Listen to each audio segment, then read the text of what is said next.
and we are going live on Facebook.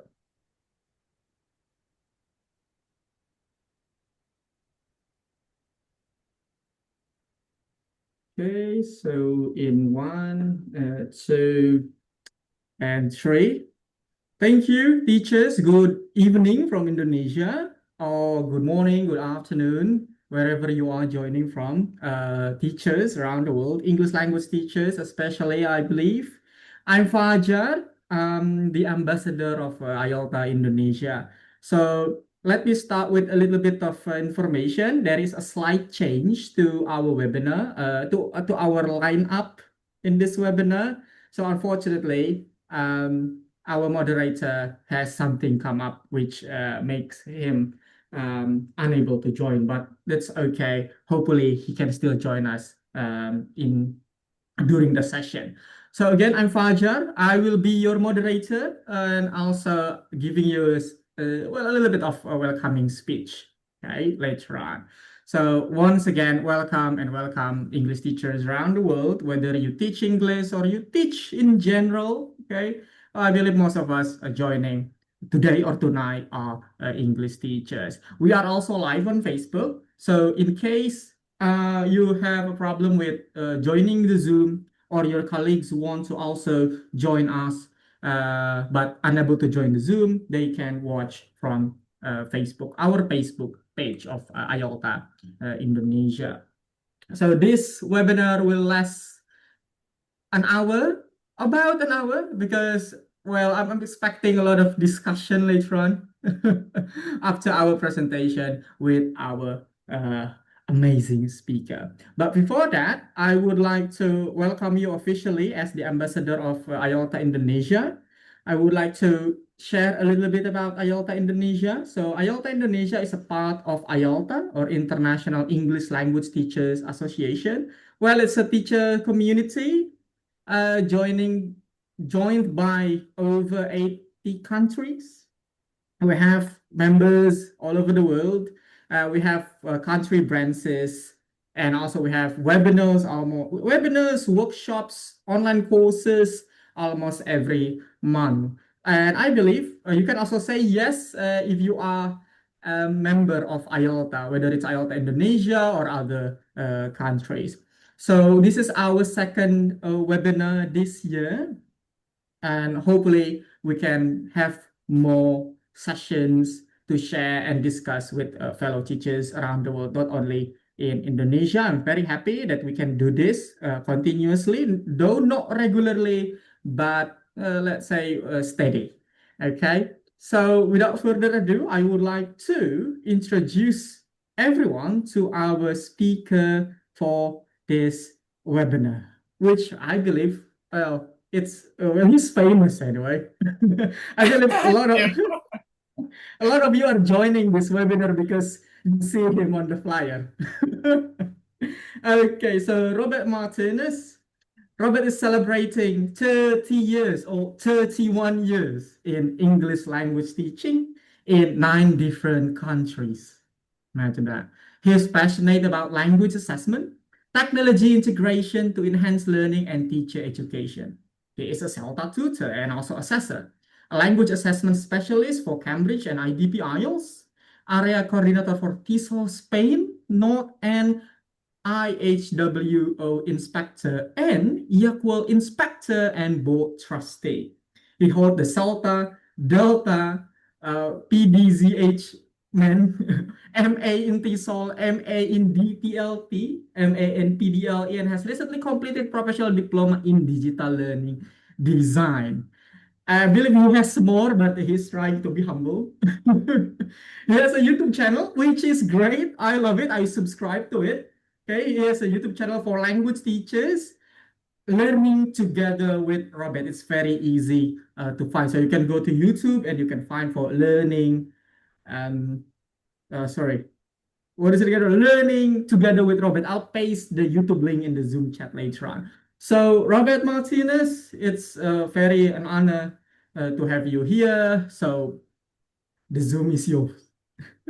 Thank you very much. Just wanted to say very quickly, as I said before, mentioned to Faja, that Indonesia is very close to my heart. I know that we have attendees from different places, but I worked for the British Council in Singapore for a couple of years.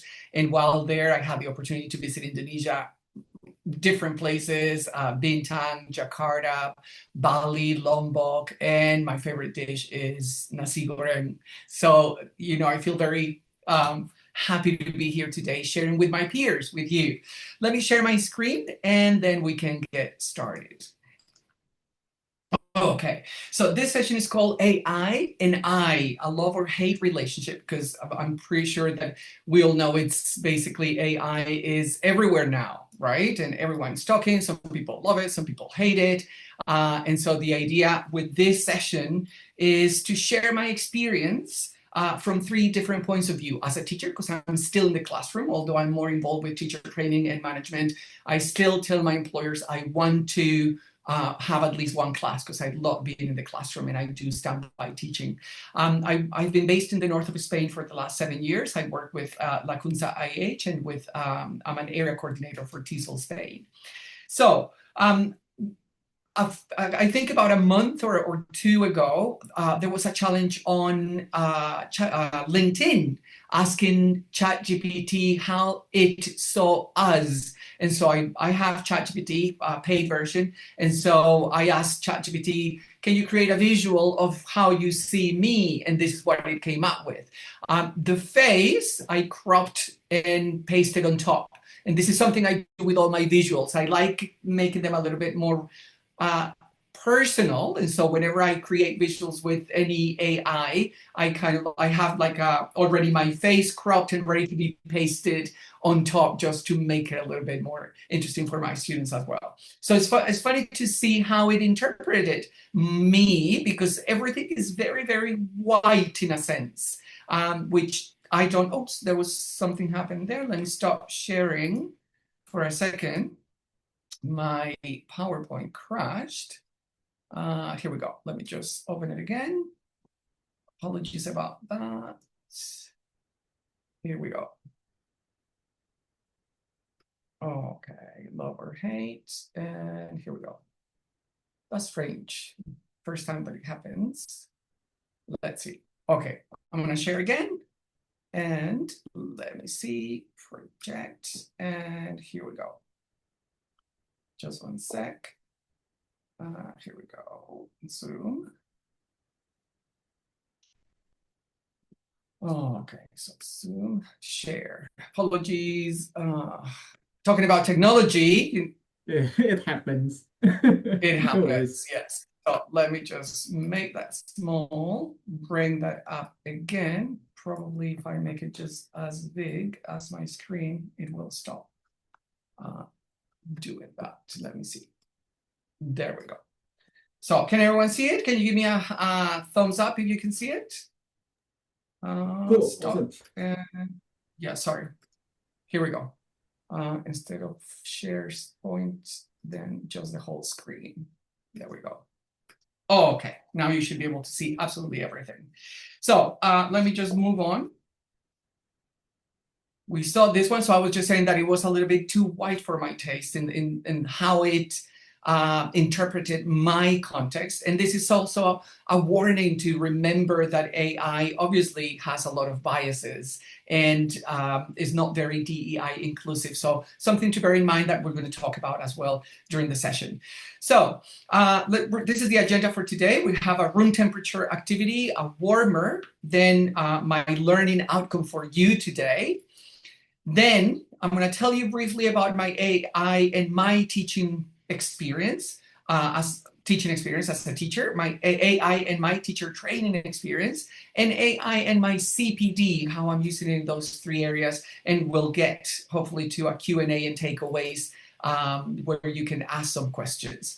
So let's start with the room temperature. So in the chat box, very quickly, let me close that. How are you feeling about this session? Maybe one or two adjectives about how you're feeling about this session. In the chat, let me open my chat box so that I can see it. Okay. Anxious, okay. Curious, that's good. Alberto, Eva, Aldrin, thank you. Good. Joby. Okay, Job. If I mispronounce your names, please accept my apologies. Okay, I just want to make sure that I mention as many people as possible because it's nice when what we do is someone mentions it. Zoraida, great. Nettie, Dewi, curious, excited. Priyanus, good, wonderful, wonderful. Okay, and the second one thing you want to learn in this session. What is one thing you'd like to take away today? Let me get my chat as well. Stephen, great, Stephen, thank you. Joe, okay. Oh, thank you, Joey. Okay. Okay, Berto, good. Ulan, best prompt. Winda, excellent. Thanks. Good, good, good, good. Okay, Stephen, great. Yes. Okay, so just to mention, I don't have all the answers. I'm just telling you how I've experienced it, what I've done, what's working, what hasn't. Okay, so I hope that is going to be useful in the sense that it's going to give you some ideas. Now, this picture,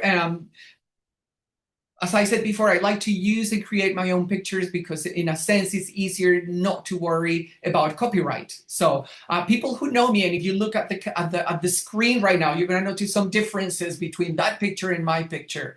This one is particularly nice because I managed to crop my face onto it actually almost perfectly. And when I gave this chat at TESOL Spain this year, I asked people in the audience, it was face-to-face, if they noticed any difference or if they thought that picture was real, and they said, yes, it's real. And I said, okay, look carefully at myself and look carefully at the picture. Can you see any differences? And then someone said, oh, but they felt like they were like, oh, well, I don't want to say it. I have a disability, which you can see, but in the picture, the person has the two hands. And so this was something that I made us all think and reflect about the fact that AI is great when we can use it, we need to be careful of how we use it because it can send wrong messages, right? In the sense that someone said, but why didn't you take a picture with yourself? And I said, well, it's because I don't have someone with a camera and I wanted to look at someone showing me as if I was inviting people to speak. So something to think about, not because I'm not aware of the fact that I have a disability or because I have a problem with that. That's absolutely not a problem. Right, so the warmer, what's your relationship with AI at the moment in the chat box? What is it? Is it love? Is it hate? Is it, oh, I don't know. Is it skeptical? Is it exciting? What do you have? Love, great. Aldrin, okay. You look real in the picture, Aldrin. Thank you, yes. Absolutely, good. Love, AI, we're engaged. Love, best friend, good. I'm trying to use it as much as possible. Liberto, Dewi, Joby, exciting yet afraid. Good. Yes, me too. It's interesting because now, because I've established a relationship with ChatGPT that I pay for, I kind of think of it as a person. And so sometimes when I'm typing a prompt, instead of using, I don't know, I address it as if it was a person. So that's interesting how everyone is seeing it. My able friend, positive, good. And are you using it? I think that question is already answered there. Yes, some people are using it in a positive way. Is anyone not using it in the chat box? Anyone not using it? Not necessarily for teaching, could be for personal purposes. Okay. No answers in the chat box. So I imagine, so I guess everyone, we're all using it. Yes, to generate ideas, to create personalized teaching materials. Excellent. Right, so let's move on. And let's look at I have one learning outcome for this session. By the end of this session, you will have reflected on and considered different ways in which I have been using AI in my own teaching, teacher training. So for example, for lessons or input session planning and material generation, and my own CPD, so content generation for my YouTube channel, and how you may apply these to your own context. So I'm sure that you will be able to take everything with a pinch of salt. Some things you may find useful, some things you may think, well, that's different. Maybe I could adapt it somehow. Thank you, Aldrin. Okay, just read your comment. Very good. Good, thank you. So that's the idea. Now, in my own teaching, because I still have a class and at least one class a year, because mainly I observe teachers and I'm a director of studies and and observe teachers and work on teacher training courses, then when I'm thinking of my lessons, I always think about those frameworks that we look at when we do, for example, courses like CELTA. Like in the first, we have reading and listening. So what are the stages, the typical stages of a reading or listening lesson? Now, you may be thinking, oh, those are not all the stages that I use. It doesn't matter. These are just frameworks that we tend to work on when when I'm working on CELTA courses or teacher training courses, but definitely there are other ways as well, okay? This is just for an example. So when I'm planning my own lessons, then I start thinking of those stages, the materials I have from the book, and then I start thinking, is there anything I can do? Because we know our students, we know the materials, and we know that sometimes the materials don't seem to be relevant to our students. So that's where AI comes into my lesson planning as a teacher. How can I make this reading or listening lesson better? How can I adapt this activity? What about the next one? What would it be, that icon, this icon over here in the chat box? What does it represent? Ideas? Talking about the different types of lessons that we teach. Let's see, Alberto, thank you. Yes, that's right. In the chat box. So we have interchanged ideas. Yes. If this is reading and listening, what kind of lesson, when talking about lesson frameworks, is this? Any ideas? Very good. Speaking, then this one, the next one. We have writing, and the last one, when we have vocabulary, grammar, and functions, probably. So language systems, that's pretty much how we call it, right? So thinking about these things, when I'm teaching a lesson, then I start thinking, how can I use AI to help myself, to make sure that an activity or an exercise that in the book I know is not going to work with my students because I know my students, then how can I adapt it to enhance their learning? These frameworks, you can find them here if you have a QR code reader. In my YouTube channel, I have short videos, instructional videos, where I recap things on the different frameworks that I usually share with my teachers, okay? So let's move on. And in here, then still talking about my teaching, I was thinking, okay, how can I, with AI, what can I do? So I created a GPT. Do we know what GPT stands for? We have ChatGPT, but GPT, what does it stand for? In the chat box, everyone. Let's see. Thank you, Alberto. Thank you very much. Any ideas? GPT? Everyone knows ChatGPT, but what's GPT? Some of the basics. Let's see in the chat box. Absolutely, Alberto. Thank you. Yes, absolutely. Generative pre-trained transformer. So I was thinking, okay, how can I help myself save time? Because if you probably agree with me that right now, everywhere, people are talking about how AI can do the heavy lifting and help us save time. So I was thinking, how can I, because I'm a teacher, but I also have a team of teachers, I was thinking, how can I help them also save a little bit of time?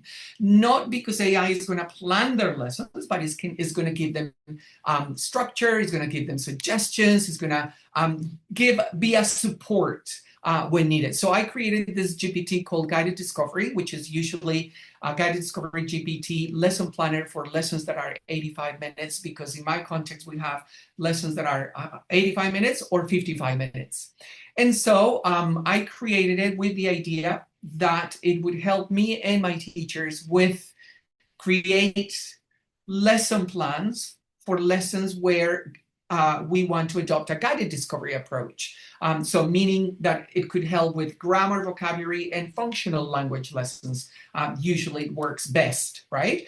And basically what I did was just very simple. You can create your own GPTs if you have a paid for subscription. And so I found it very useful because it's not you asking the internet, it's you asking a GPT that you trained specifically to give you specific answers in a specific way. So I gave it a name, I gave it a description, I wrote a prompt. The prompt here is a lot longer. I cannot show it here because it's a script. It's a screenshot. But what I did was write very detailed instructions about what I wanted it to do for me and my teachers when focusing on just guided discovery. I gave the conversation starters, which are the 4 that you can see here. And I also added my own materials. And this is something very important. We have to be very careful with copyright because whatever we feed AI with is going to go into the internet and is going to be available to everyone. So we have to be careful. And I will tell you my what I found out and what we learned as an organization where I work, La Cunta IH here in Spain, last year when I met with the National Copyright Office asking, hey, can we use, for example, a PDF of a book and use it with AI to differentiate activities or to ask for suggestions. So you will find out what they told us this year, for example, at least here. So I fed this specific GPT with my own lesson plan, with my own model that I use with my CELTA trainees on CELTA courses or on teacher development courses. So the information here, these 4 PDFs documents that you can see here, they are either my own or they were in the public domain. So public domain means that they are copyright free. And then I created this. Some of my teachers have used it and there has been feedback coming back and forth. So whenever they say, yes, I like this, but I don't really like, I don't know, for example, the output, it offers only 1 suggestion. So I went back and changed it. So it now offers at least 3 different suggestions. So this is how I use it for teaching, in this case, guided discovery. But it is definitely something, if you want to use it, it's completely free. You can try it out and you can also give me feedback if you say, Robert, this is really bad because it does this, that, or the other. Or if you want to use it and see what happens, remember that this is to give suggestions. This is what I told my teachers. It is for suggestions. It's not to take the lesson plan and then run to the classroom and deliver that lesson plan as it is, because obviously we know better our students and we know better what we want to do, but it's a good way of getting extra ideas and a clear structure for a guided discovery lesson. Okay? So this one in my teaching, I then also created some of the teachers said, yes, but I prefer presentation practice production in the way as a lesson framework. Fine. So I personally don't like it very much because I think it can lead to very teacher-centered approach. But if we keep our students in mind, it's also possible. I'm very flexible in the sense that I don't think anything is black and white. There's also a lot of gray between, and it depends on how our teacher believes lead and what we believe in pedagogy, how it leads technology and how it leads our actions. So I created another one, which is for shorter lessons on following the PPP framework for lessons, if you want to try it as well. And for teachers who initially say, oh, I don't know how to use it, what can I do? Well, there are 4 conversation starters as well. It will, whatever you say, for example, tell me more about the presentation practice production framework, it will tell you, or an example of a lesson by, I don't know, I want to teach fruit, vocabulary about fruit names with a lower level class, then you can add that. It will suggest a lesson structuring the lesson in a typical PPP fashion, and also give you 3 suggestions for freer practice, 3 suggestions for control practice. Again, I want to underline the word suggestions because there's a lot of debate right now on, and you probably are, I'm sure you're aware of the fact that a lot of people are saying, yes, but AI can make people lazy. Definitely, yes, it can make us lazy if all we do is ask for an answer, grab what's there, and then run to the classroom with it.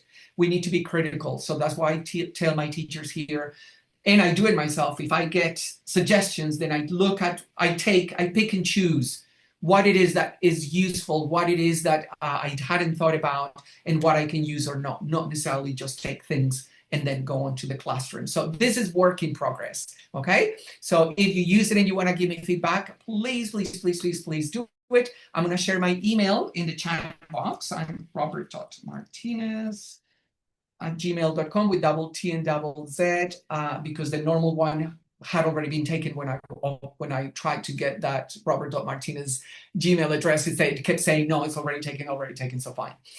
So feel free to keep in touch. We're in touch with IELTA Indonesia as well. I'm a member there and I share videos every week, and also on Facebook. So I believe in the power of learning from one another, right? Nobody has all the answers. And so that's what I love the most about Fadja, and also what he's doing, that we're constantly sharing ideas and following each other.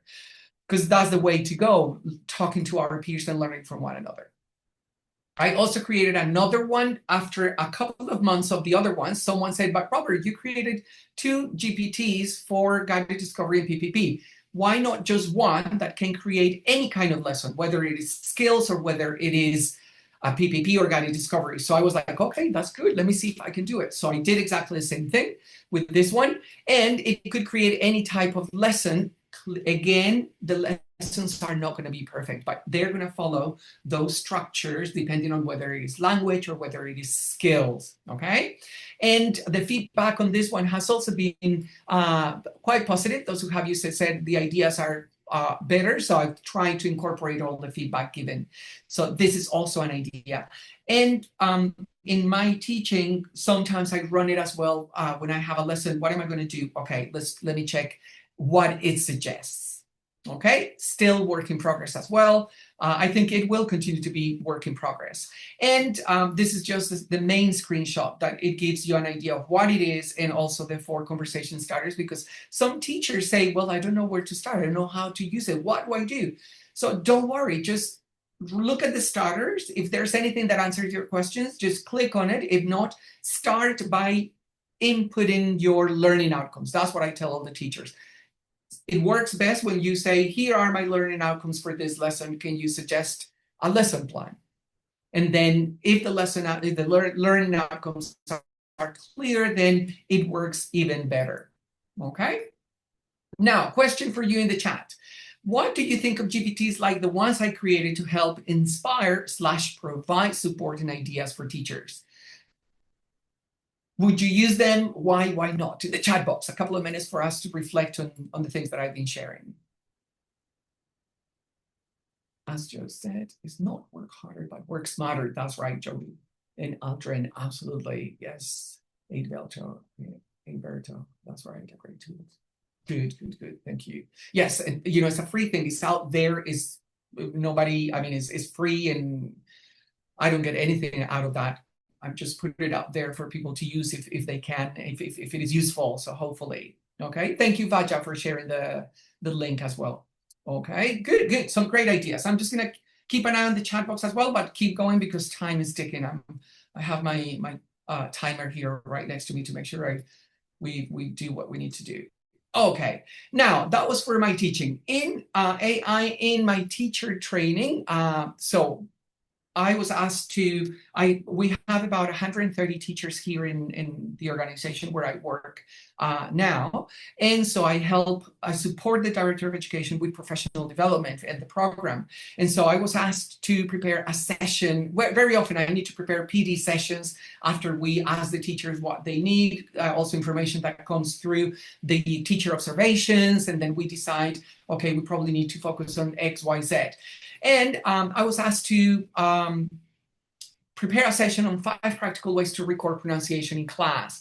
I'm going to tell you what my process was in creating this session so that you can see how I use AI and my design process that may give you some ideas as well. So basically, I started with writing my learning outcomes for the PD session. I always insist on my teacher training courses and with my peers and my colleagues that the best way to start any planning is with learning outcomes. We need to be clear on what exactly it is that we want the students to be able to do by the end of that session. Then I listed my own ways before, and this is important. Very often we are going to AI immediately without actually thinking ourselves. And in that case, we would become a little bit lazy if we're immediately running to AI for answers rather than thinking first. So I made my own list of ways of recording pronunciation in class. Then I started writing the AI prompts for suggestions. I had in mind very clearly what I wanted. So I started to write the prompts before I used them so that I'm a little bit conscious of the fact that whenever we write a prompt and interact with AI, it uses a lot of water and electricity. So I always write my AI prompts in a Word document first, and I go through them, and when I feel that I'm happy enough with the amount of detail, then I use them to minimize the number of iterations when using AI. Then I asked ChatGPT for 10 practical suggestions, and then I compared, selected, discarded, and checked the information. And this is very important. For me, it was an eye-opener because of those suggestions. 5 were incorrect in terms of pronunciation. And I know this because as a teacher trainer, because I love what I do in so many years, and after a while, you kind of know the basics or what you're talking about. And I realized that they were incorrect. So it's true, we have to be careful when we get information from ChatGPT or from AI in general. Make sure that we check. So I compared that with my own list, then selected, discarded the ones that I wanted, and then when I was happy with those 5 that I could take because the others were not really accurate, then I started to outline my session. I selected the tools, AI assistants for phonemic transcription. I'm going to share them with you. They might be useful for you as well. I use them all the time now. And then I started creating the session stages, the activities, and the materials. And again, when I finished, I made sure that my learning outcomes were in line with all the things that I had prepared. Now, very important, I think, that especially with AI is that we are constantly checking, that we're constantly selecting and keeping an eye on things. It's a support, it's an assistant, it's not telling us what to do. We can let AI tell us what to do, but it's there to support us, right? So it's this iteration that is really also having a benefit on my own professional development because it's making me think even harder when I create materials, okay? Right, so moving on, this is pretty much what came out for that presentation, and you can see here the 2 assistants. I'm gonna show them to you now. And the session was about recording pronunciation in class. Can you read? Let's see how good you are at transcribing reading phonemic transcription. Can you read what's on the screen and put it in the chat box?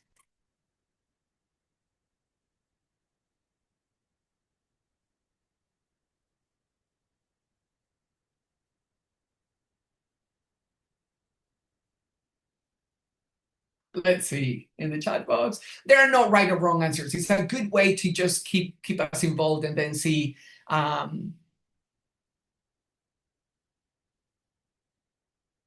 Good. Yes, good. So 2 useful phonemic transcription assistants. That's basically what it says. 2 useful phonemic transcription assistants. And they are basically, I'm going to show them here, is 2 phonetics. I use it very often. It's very useful. And here, this is where I got it. So 2 useful phonemic transcription assistants. Then you can choose between British English or American English, and then it provides the transcription. It's very, very accurate. However, you still need to double check. When I use it for advanced levels, and I'm looking, for example, at segmentation or connected speech, then you really need to double check because it's not very good at highlighting connected speech features, but it's definitely very, very useful. I would say it does 80% of the work. The other 20% is for us to go and double check that it shows and has what we wanted to show. So very, very useful. Another one, if you're braver and you're very confident with your phonemic script, is this one. It's called the IPA phonemic scripts, is the typeipa.org, the typewriter. Now it's a typewriter because you need to do all the input. I used this one for many years until last year. That's probably why I became very good at phonemic transcription, because I was using this one constantly and checking, while the new one, to phonetics, does the heavy work for you. You just need to double check what it produces, but this one is also very useful. Very useful. Thank you, Faja, for sharing all the links. You're great. Thank you so much. Now, very important, I don't know, you probably have heard or not, that at least here in Europe, AI is trying, organizations around the world. They're trying to regulate AI use, right? Because I'm in Europe and our school, La Cunza IH, is part of the International House World Organization and also equals, we have to provide training and make sure that for our teachers, and also make sure that we are complying with European regulations. So there's this EU AI Act that is very popular here in Europe, and is a document that is important. But when I started thinking about it, I was like, yeah, but our teachers are not going to sit down and read it. So what I did is I created a GPT to help me and help my teachers actually understand how this document, the implications and impact this document can have on us as teachers. And so I created it with that in mind. This GPT can answer your questions about the EU AI Act, especially for teachers, right? And there are 4 different conversation starters to try and help teachers navigate a document that otherwise would be very dense, very long, and possibly very boring. So things that are important to know about this can be actually explored through this GPT, okay? Also, some of the teachers, this is a month ago, some of the teachers said while doing observations, some of the issues that are often observed are classroom management. Raise your hand if you agree that classroom management is very often an issue in the classroom. For me, it is. I don't know if it is, students that when I was in Asia, I loved the students because they were so polite. And I love Asia because teachers, we're still very much respected. I'm not saying that in Europe we're not, but at least I think that we're not seen anymore as we're not as respected as I don't feel as respected by students and parents as I was when I was in Singapore and in Vietnam when I was there as well working. So I really like that. So teachers said, oh, one of the main issues we have is classroom management. So I then went and created a GPT and I called it the Classroom Whisperer, Smart Classroom Management Tips for Teachers. And so the idea is that if you have a problem, you can say, for example, I'm having trouble managing noise levels with my teenage class, and it's going to give you suggestions. I tried to use all the things I could think of in my experience as a teacher. I love teaching all ages. Some people say, oh, I don't like children. I love teaching children. I love teaching teenagers because they're very challenging, and that's when I feel like I'm learning. And I love teaching adults as well. So I tried to put everything I could and find and research for classroom management and put it into this. So if you use it, let me know. Great, Alberto, great. Yes, Wulan, yes. The Faja, can you, let me see. I need to stop sharing for a second so I can share the link to this one because I need to grab it. Just 1 second. I'm going to stop sharing. Yes. No problem, Robert. We will also try to curate those links and send them to the participants by email or after the sessions. But if you want to do it now, it's also great. We'll also share it on Facebook. We will list and curate them and then post it on Facebook if you're okay with that, Robert. Absolutely. Yes, please. Absolutely. So let me just then share again my screen and then make it. Okay, so in that case, and then make it. Oh, okay, here we go. And the chat box. Okay, this one is there. And so question for you now, as a teacher or teacher trainer, those of us that are here and you also help your peers and colleagues, what are the pros and cons of using AI in this way? Can you see any pros? Let's go with the pros first. Any advantages in the chat box that you can think of? Let's go with the pros first and then the cons or the disadvantages. And let's see what other people think. Lots of advantages. Yes, I agree, Alberto. More creativity. Absolutely. Yes, made possible. That's right, Faja. Thank you. Let's see the others. Make it easier and elaborate ideas. Yes, a support, which is sometimes we have what's called the writer's block, that we can't think of things. So it's just that little tool to assistant to help us. Personalized lessons are more accessible. Absolutely. Absolutely. Sometimes we have problems with the internet connection. Absolutely. Right. And any disadvantages that you can think of with, for example, a tool like this one, like the Classroom Whisperer? Classroom management helps teachers and parent learners. Absolutely. Yes, for the lesson delivery. That's right. Milford. That's right.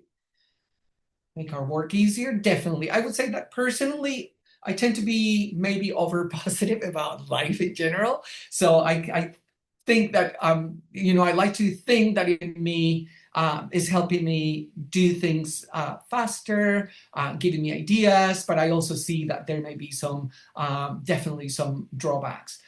Okay, people sometimes are afraid of new technologies. Absolutely. Remember, I heard something that really stuck to my mind very recently, and it is people are afraid of AI now, just as people were afraid of the calculator when it came out. Oh no, people are going to stop, students are going to stop making calculations because now there's a calculator. But I think it all depends on how we use it. Oh, absolutely. Plagiarism, cheating, lack of expertise. Absolutely. Okay, let's move on because time is ticking and I'm very aware of the time. Now, finally, with my AI and my CPD. So, three icons. I use icons all the time because I think they're great to make people think. What do you think these three icons represent in my process? Ideas in the chat box. Let's see. Let's make those brain clogs work. Ali, if we share. Absolutely, Ali. Yes. Knowledge. Good. Yes. Let's see the others. We have 48 people in. That's wonderful. Let's see. Anyone else? Okay, I'm going to move on. Well, the first one, yes, knowledge idea generation. That's right. So starting there. Make organization learning more. Good. Thank you, Ali. Then the research process. For me, CPD and AI is wonderful because I think that AI has helped me. I don't know. I feel like it is CPD on asteroids because you can do so many things and learn so many things and ask questions and challenge yourself. And I think that that's what's exciting about me as a teacher, learning and being able to share with my students or with my teachers or with my peers. Alberto, definitely development of different skills.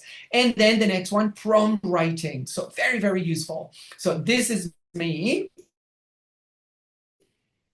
my own learning. And in 2024, there was this Google course. It's free, still there. So if you want to do it because it's there. It goes through the basics, but it's very informative. And it's very important that we don't know. Remember the saying, a little knowledge is a dangerous thing. So it's useful that we learn as much as we can about it to try and understand it. It's called Generative AI for Educators. I completed in April last year. It's at your own pace. It's free. And it was very informative. I think it was very, very useful. If I'm not wrong, Faja, I think you've done it too, this one. Yeah, I did it when it came out. Yes, it is great. Yeah, I really Yeah, recommend it. that's right. Yes. So it's very useful. You can do it at your own pace. It's free. And then I also did the Evo creating AI generated activities for ELT, also like a couple of months later. Very, very useful. You probably know Nelly Deutsch. She offers free courses for teachers on Moodle, and every year is fantastic. I've done several of her courses. I cannot recommend it enough. It's free. Very often I would like to do more courses, but I don't have the money. I'm also a teacher. So anything that is free is like, definitely you can count on me. I'm going to do it. So it's the iterative process. I think that's what I've really, Faja mentioned many of my qualifications and qualifications are important, but you can have as many qualifications as you want. But I think what really makes the difference is when we understand that the more we know, the less we know, actually.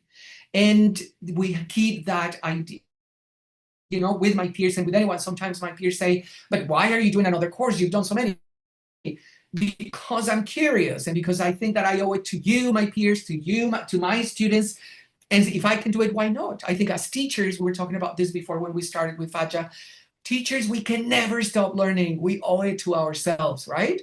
So that's, for me, CPD and AI has taken my CPD to a different level through that reflections, through that iterative that iterative process. Here's the QR code for that course that is free. You want to access it, and I think she runs it. It's not always open. Nelly offers that course like once a year. So you can keep your eyes open, your eyes peeled for that, but it's definitely worth it. I mean, there are many other courses, but I'm just saying. Now, for AI and CPD, so question for you, are you using AI for your own auto-initiated CPD? In the chat box, just very briefly, yes, no, and maybe how you're doing it. It doesn't have to be in the way I'm using it. You know, we can use it in many different ways, and the world is wonderful because it's varied. You know, life-changing, yes, definitely. Same thing here. Yeah, sometimes good, yes. The others, anybody else? Because I'm aware of the time, so I need to keep going. And how do you think you could use it? So I'm just going to leave that question with you to have, think about that. How do you think you could use it in a different way? Is that course free so far? Yes, it is. So definitely check it out.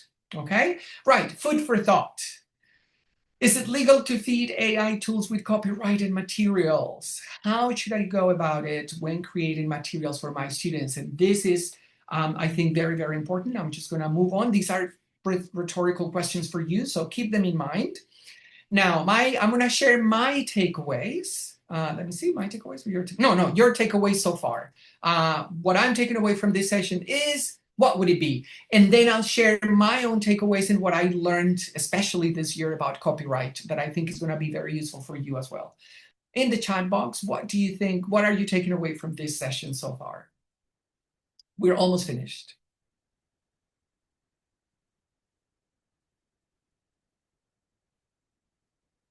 Okay, Abert just taken away from the session, nothing. Okay. And, oh, thank you very much. Thank you, Ali. Yes, there's a lot more to learn. Absolutely, yes. Various ways to maximize GPTs. Good, Ava. Thank you. Anja, Ali. Good. Okay, let me just move on. I'll keep an eye on the chat box. Great class, amazing. Thank you, Carlo Magno. Thank you. Now, my own takeaways. For me, in my experience, AI is useful, but it is an assistant, not my boss. Neither love it nor hate it. Okay? I appreciate it a lot. Definitely, I appreciate it. Then, also, I need to be critical about how I use it and the results I'm given. Note to self, check constantly, and not take everything for granted. Very important, it is an iterative process, and this is where I feel I have learned the most, that kind of critical thinking. So the opposite of what people say, oh, people become lazy with AI. Well, I think we can become lazy if we let it. I think it is our own approach that will lead to us depending on it and being lazy as opposed to us taking an active part. Good AI prompt writing skills are key. It is a steep learning process, but it is worth it. Check my AI prompt writing series. I created 5 videos of about 7 minutes each on writing prompts, what we need to make sure that, what makes a good AI prompt. I researched those videos thoroughly through some of the courses I was doing at the time to try and bring together all the main tips that they were given. Then you can see those prompts here if you have a QR code. Thank you, Faja. Thank you. Ahmed, yes, thank you so much. And then make good referencing a routine to save you time and headaches, especially when you're using, for example, in this case, all the icons, icon by, who it is, and where the reference. Now, these icons are from the Noun project. You will see the credits in a minute. Because I have a paid for account, I don't need to write it under each icon, but I always give credit to them and point people towards them. They're free for you to use. And also, if it is AI, then it's good practice to include a statement. AI was used to generate an initial text, which was then edited to match our context and the writer's own experience, and then the reference. So that's what good practice right now is suggests that we do whenever we use AI. Also very important, as I mentioned before, check copyright laws before feeding other people's materials to AI tools. Once out there, is it not distribution? And if in doubt, don't. And this comes from my meeting with the National Spanish Copyright Office, because as a big institution, we said, we buy the books, I also contacted all the publishers, all the major publishers that we use. And I said, okay, some of the teachers have asked, I want to make a scan of one page, use, for example, Twee, that is an AI tool that helps devise and lesson plans and activities and suggestions and create activities for differentiation. And can I do that? Can I scan a page of the book? We have original books. The students have original books. It's just for our students. All the publishers said the same thing, and the Copyright Law Office, the Copyright Law Office also said the same. No, you should not be doing it, because the minute you scan it and put it out on the internet, it becomes distribution. Okay?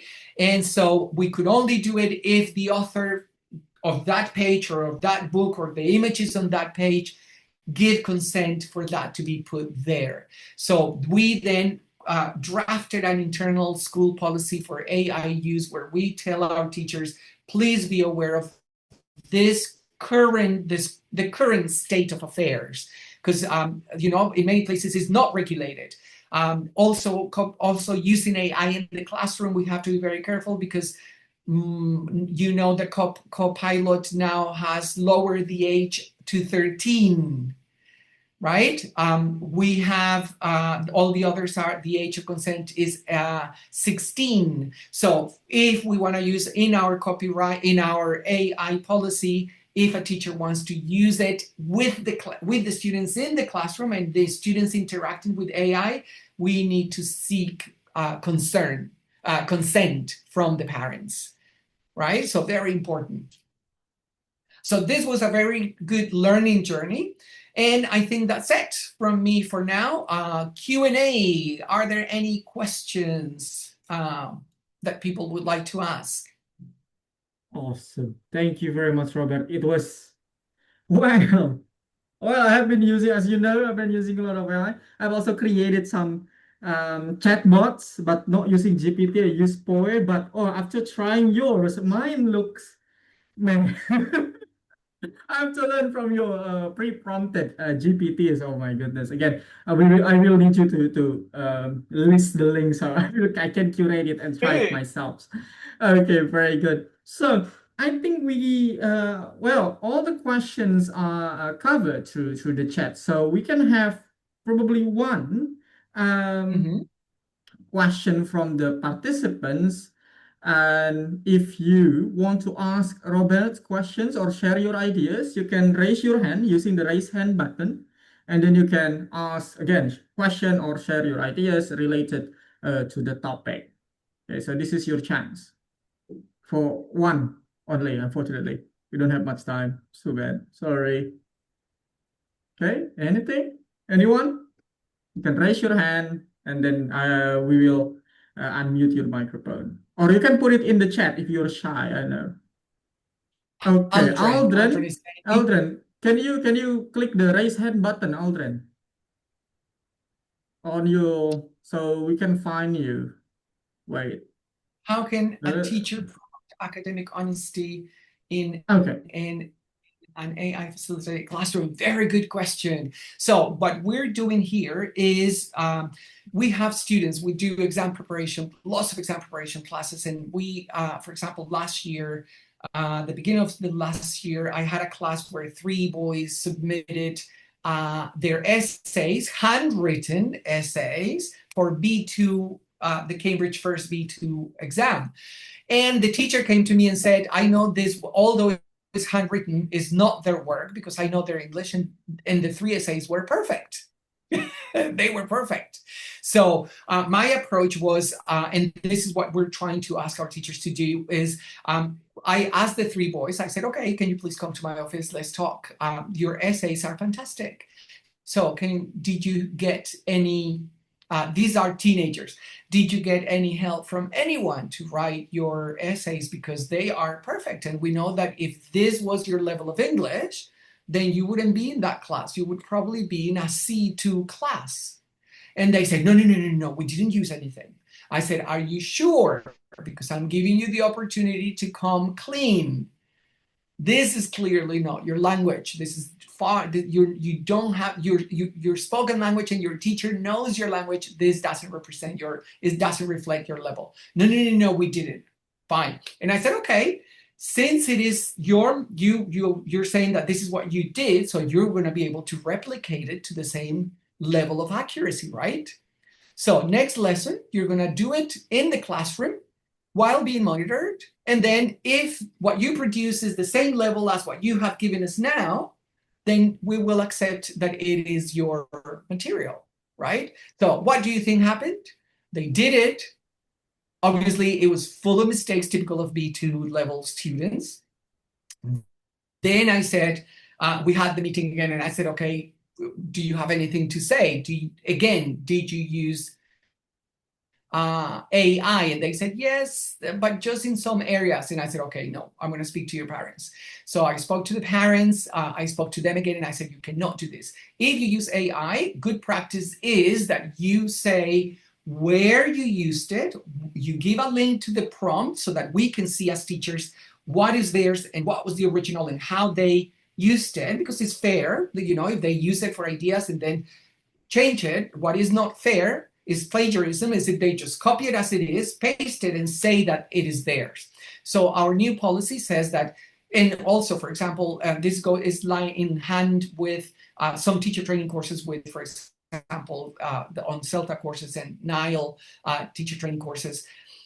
There's a policy. If you use it, it's fine for you to use it, but you need to say in the assignment or in the essay, you need to say indicate where you use AI, what the prompt was, so that we can see how it was either used for input and that it was not copied and pasted. So that's how we're using it. Training teachers, I believe, students and teachers as well. I think that is not, it's not a matter of banning it because everyone is going to use it. It's a matter of ensuring that we educate students and users so that they are ethical and that they use it responsibly and that they are transparent in the way they use it. I hope that answers the question, Aldrin. That's awesome, Robert. Okay, we have one from Aldrin. Aldrin, you can unmute. I ask you to unmute. Yes, please. Okay, so, all right. So, a pleasant day, Mr. Robert Martinez. So, before I ask my question, I just would like to thank you for your wonderful presentation. I learned a lot from that. Okay, so yeah, so considering the benefits, the advantages of utilizing AI into instructions or into our classrooms, there are of course disadvantages, right? Because all things have positive and negative sides. Now, my question is that how are we teachers um, going to maintain, for example, the authenticity uh, or enhance the authenticity, the creativity, and the critical thinking skills of our students, considering the disadvantages of utilizing AI? That's probably a $1 million question. In my opinion and experience, I would say that the key is ensuring that, as I said from the beginning, we don't let the students use it and not acknowledge it, that we encourage students to use it as an assistant, not as an answer to everything, which is what students are doing. I had a conversation with someone saying, my daughter used it for a project at school, and she basically literally copied and pasted and she passed. And so my question is, as a teacher, I need to educate students. As with everything, you're gonna use AI, fantastic, but these are the steps for you to use it. for you to be able to use it in an honest way. There needs to be some policy, internal policy. We didn't have one until last year in our organization, and it came about because of questions like that. How are we going to respond to this? We cannot just say, no, you cannot use it. They're going to use it anyway. So I think it's a matter of learning more about it ourselves, but also training and educating our students and our teachers on how to use it and have established rules. What can be done and what cannot be done. Especially now that we are at the, let's say, not necessarily at the beginning, but it's still fresh and it's changing so rapidly. Thank you so much, Robert. So unfortunately, we have to wrap up, and it's been great. Okay, I will need to share my screen for now. So once again, big thanks, Yes, of course. Sorry. Robert. Yes, sorry about Okay. All right. Thank you, participants, teachers. Very great discussion. I really hope we can have more, but well, that's for now. So we have time to digest because I know there have been a lot of things for me. Even there have been a lot of things that I have to rethink and revise. So for the next segment of this webinar is a certificate awarding. Okay, Oh. so I will read it myself. I owe you big time, Robert, personally, but also as a part of IELTA Indonesia and also IELTA teachers community. So hopefully you can accept this appreciation from us Thank as you. a very amazing speaker on this topic. AI and I, a love or hate relationship. Today, 8 June 2025, Jakarta time. And of course, to our lovely participants, teachers who have been engaging interactively, share their ideas, their answers, and discuss with us. You will get the certificate right after completing the attendance form. Okay, so we will not share this attendance form outside of this Zoom meeting. So make sure before you leave this session, you can fill in the form and then check the email that you are using to fill in the form. So once again, thank you very much, everyone, teachers, and of course, Robert. Well, Thank you. hopefully It's we been can a pleasure. have more. Thank you so much. Yes, absolutely. Yeah. I'd love to come back and learn from you as well. Okay, thank you again, Robert. And yeah, again, we will try our best to curate the links that Robert shared from our today's webinar and share them by email and also post them on our IELTA Indonesia Facebook page. A little bit about IELTA. If you are in Indonesia and you have not yet a member of IELTA Indonesia, you can go to our Facebook page and send a message. Okay, showing your interest to become an IELTA Indonesia member. And if you are not from Indonesia, if you want to join IELTA, I believe you can reach out to the website and you can find the IELTA brands in your country. So once again, thank you very much, teachers. You can leave after completing the attendance form. And again, have a good, what is it, still good evening or afternoon still for you, Robert? Yeah, for me, it's still afternoon, yes. Okay, have a good afternoon. Have a good rest of the Thank weekend. you. Okay. Thank you. Bye, everyone. Thank you. Thank you. Bye. Bye. Okay, I will still be here for to keep up the Zoom on, so you can click the attendance form. Okay, we'll have like 3 minutes. Okay. Thank you, Robert, once again. Okay. Yeah, Thank keep you. in Bye. touch. Bye. Bye-bye.